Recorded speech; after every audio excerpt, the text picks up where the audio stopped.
Okay. We are going to be talking a bit about functions again. I will do a function here. Print full name. It has a first name and it has a last name.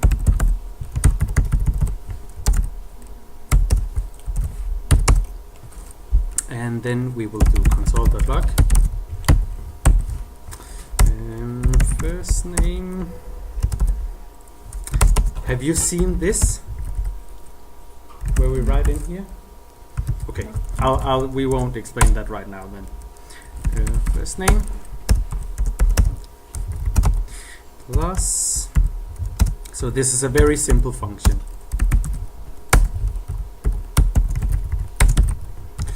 Can someone tell me what it does? It takes two names and concatenate them and make it. Yes. What is it we call this? Parameter. Exactly. Yes. So we have a function that takes two parameters. So how do we call this function? With two arguments. Exactly, with two arguments.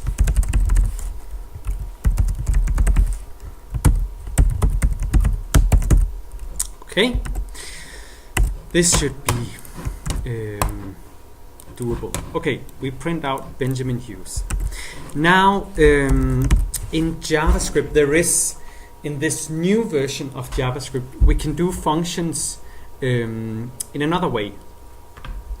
So, you know, we can, instead of print full name like this, we can also say constant print full name equals function.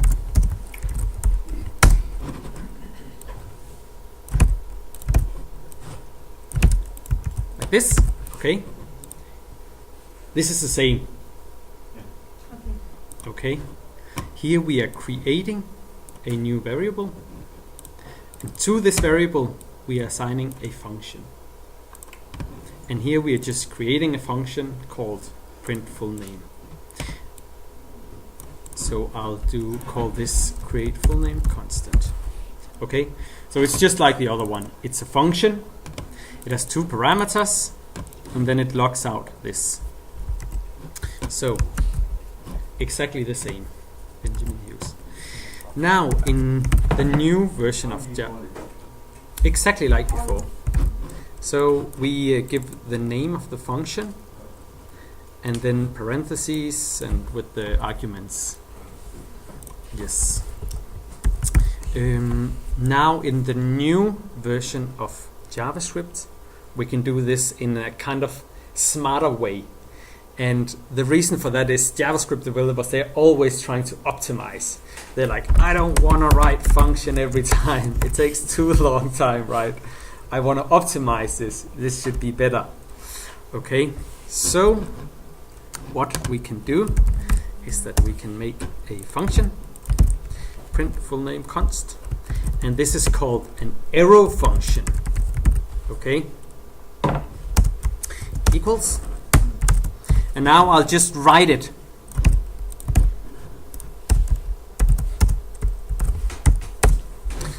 This, and I call it exactly the same way as before. Like this.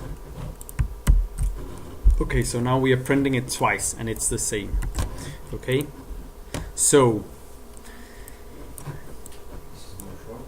exactly, it's shorter, and that's basically it. There is like another thing you can do as well. I think for me the most oldest one was shorter. Like when you see it, the older one, just with the functions. Yes. Yeah. Clear three. Clear for me. Maybe we are familiar with the first one that comes. Yes.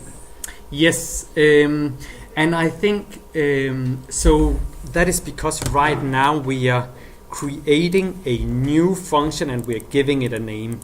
Yeah. This I would normally do like this, but later on in JavaScript, we come to some ways to manipulate arrays where we don't necessarily want to create a new function. We want to make just a function. Actually, we've done that today. Okay. So, but do you guys see this looks kind of similar? So I know it looks kind of a little bit weird, but it's very similar to before. Okay. We remove the function. Okay.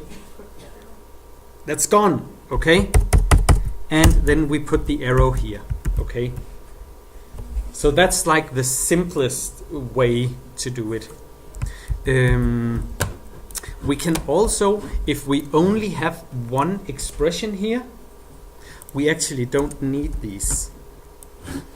So we can move the curly braces and we can say just these are the parameters and this is the function I want to call.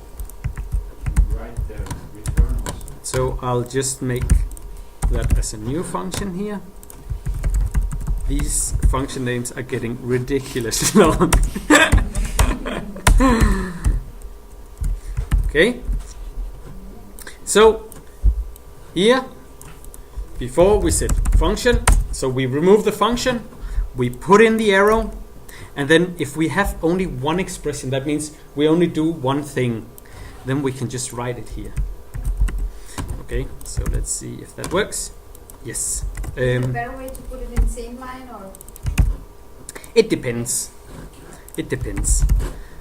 All of these things, I would say, is a matter of style. So there's nothing wrong with doing it the old way. You should just know that this exists because these days a lot of JavaScript developers are using arrow functions. So you should just kind of be familiar with it and comfortable with it. And you will get that throughout the course as well. But I think this is the most important thing for you to know is we remove the function and we put in the arrow keys. Okay? So let's do that with something that we've done today. Yes? We are calling this function with a reference of a variable. Normally we do that when we are expecting value return from the function that gets assigned to that variable, which is if you go to talk. Oh yeah, I see what you mean. So this is function declaration. Here we are making a function. Okay? Here we are calling it. Let's say instead of logging out the first name and the last name, we are returning it.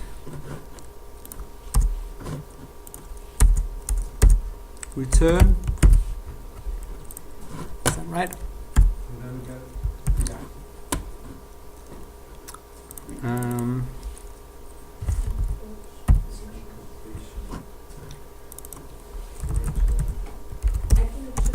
What have I done wrong here?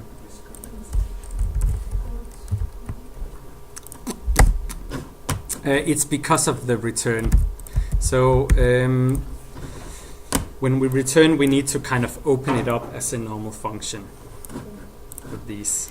Because, okay, this is a bit... when we return something, okay, now we return the full name. We don't log it out. What is it we can do then? we You can can, just like console log this variable. we can console log print full name arrow function. Exactly. Yes. Now we can console.log the return of this function. And what will the return of this function be equal to? Print full name arrow function. Exactly. First name plus the last name. That means we can do like this. We can say const full name equals. Okay? So now we are saying take the return of calling this function and assign it to this variable. Then we can log this out. Full name.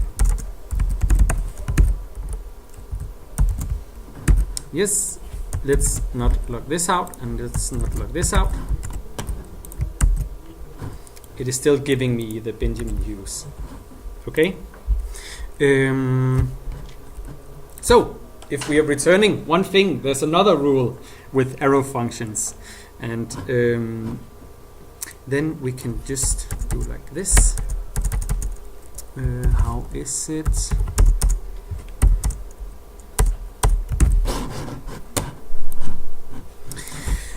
So we just write it, the expression here, and it'll say, oh, I know it's a return because you haven't written anything else here. So that implicitly means that it is returning this value. Like, this is all optimization stuff. I wouldn't think too much about that. Okay? So just remove the function, put in the arrow keys, and then we'll be good to go. Okay, let's quickly do a button here. So do a button, click me, help me do an event listener on that button. Let's first see the button here. Okay, we've created this button here. Now we want to add an event listener on this button. Okay, what should I write?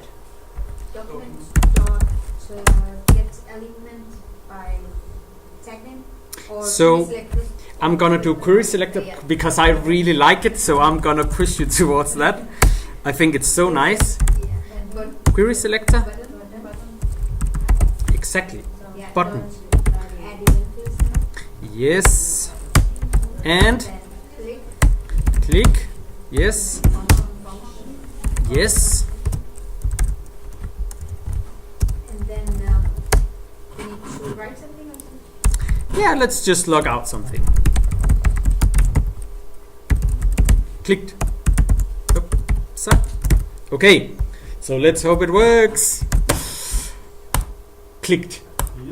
We got clicked. We are so happy. Yes? What if we have more than one button with the query selector? If we have one more, that's a really good question. Then we can do query selector all. And what will So this you- return? You want to set only one button. Because That's when we do like this. But when we do query selector all, what do you think that will return? All of the buttons will come. Exactly. in So an what array. will be the exactly? Array. So then if we want just access one, should we put index then? Yes. How can we do that then?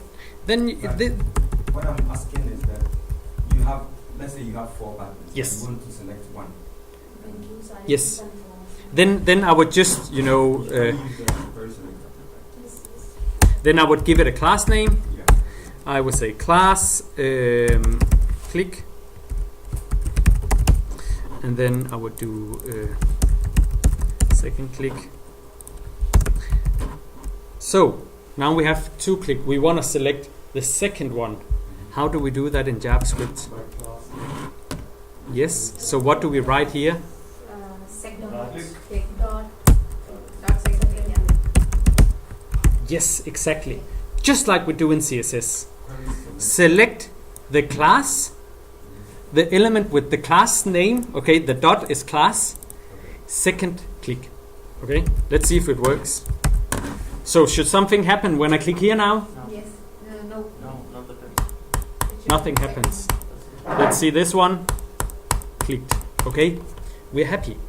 I have a question. Yes. Like when I'm using query selector all and it's giving me an array. Yes. So now I wanna get only one. Yes. How can I give the index in there? Should we, How do we access an index of an array? normally it's like the array name and then in the square brackets we put. Exactly. And that's exactly how we that's do what it. I was asking, like right after. We say, give me the first item in the array. Okay. Yeah. But normally if you use query selector all, then you have multiple elements. So you probably want to have some for loop Yeah. that goes through all the different elements and maybe attaches some click listener or add some HTML or whatever you're doing. Yeah. Okay? So what's the advantage of using this query selector or maybe select an element by ID? Because if you do select element by ID, then you have to give all your elements IDs. and all elements don't need IDs. Actually, most don't need an ID. Most elements in your at least it's a matter of preference again this, okay? But I would say you should only give an ID to an element if it's very unique. Like the ID is, there's only one element on the whole page. That's why I give it an ID, because it's very unique. And if Okay, we- otherwise use classes. And if we want to compare it with tag name, or select element by tag name or tag names gives Yes. you the array, but tag name gives you Tag name, there's no function called tag name. Get element by tag name. Get elements by tag name. Then we get an array of the elements that match the tag that you are looking for. But the cool thing about this is it's just like we do in CSS. So we can do, HTML, body, and then we do button, dot second click. Maybe we have some first element, we have a div here, and underneath that there is an A tag. So we can select it just like we do with CSS, and that is so nice because there's no change. So if we've selected it in CSS, we can literally just copy paste it right into the query selector. We don't need to think about get element by class name, get element by ID, get element by tag name, we don't need to think about that. We just need to think about the CSS selector for selecting the element. Okay? Cool. But what I wanted to get at with this is we have a function here. So we should change this, right, to the new arrow function. So what do we do? Delete function. Yes, delete function. Put arrows. Put arrows. We can do that, but now we are kind of done. Yeah, that's all. We have removed the function and we have added the curly braces. Done. So, let's see if it works. Yay! We're happy. This function is still getting called. And then again, there are like small optimizations. Like you said, we can, because we are only doing one expression here, we can remove this curly brace and we can remove this one. So now it kind of looks, and of course the semicolon. Like this is again, as I said before, a bit of a matter of preference. But now it's like, I think this looks nicer. At least I prefer to look at it like this. We are not kind of adding more lines just because we're doing everything in like one line. And JavaScript developers love this. Okay, let's see if it works. Click, click, click, click. Yes, it works. Okay. Cool. You had some exercise? Yes, I have. Should I take the